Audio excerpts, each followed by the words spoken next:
Hi guys, welcome back to our channel. ఈ రోజు మన కిచెన్లో మంచి స్వీట్ రెసిపీ చూపించబోతున్నాను. మనకి ఏమైనా స్వీట్ తినాలనిపించినప్పుడు కప్పు గోధుమ పిండి ఉంటే చాలు, ఈజీగా చేసుకోవచ్చు. చాలా బాగుంటుంది. డెఫినెట్గా మీరు ట్రై చేయండి. ఇంట్లో ఉండే వాటితో ఇలా స్వీట్ రెసిపీ చేసుకోండి, చాలా బాగుంటుంది.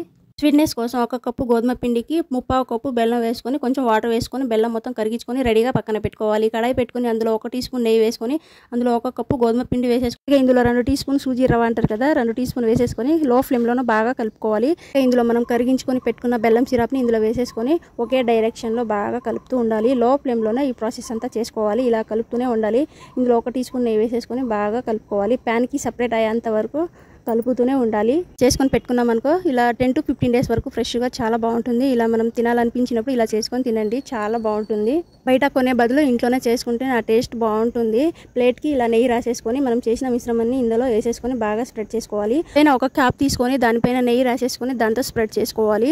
చల్లారిన తర్వాత మనకి నచ్చిన షేప్లో కట్ చేసేసుకొని పైనుంచి ఇలా డ్రై ఫ్రూట్స్తో గార్నిష్ చేసుకుంటే గోధుమ పిండితో స్వీట్ బర్ఫీ రెడీ. మీరు ట్రై చేసి మీకు ఎలా అనిపించిందో నాకు ఈ కామెంట్ ద్వారా తెలియచేయండి. ఈ వీడియో మీకు నచ్చితే 10కి ఎన్ని మార్కులు వేస్తారో కామెంట్లో పెట్టండి. ప్లీజ్ లైక్, షేర్, సబ్స్క్రైబ్ చేయడం మాత్రం అస్సలు మర్చిపోవద్దు. ప్లీజ్ సపోర్ట్ చేయండి ఫ్రెండ్స్. వీడియోతో మీ ముందుకు వస్తాను. Bye bye.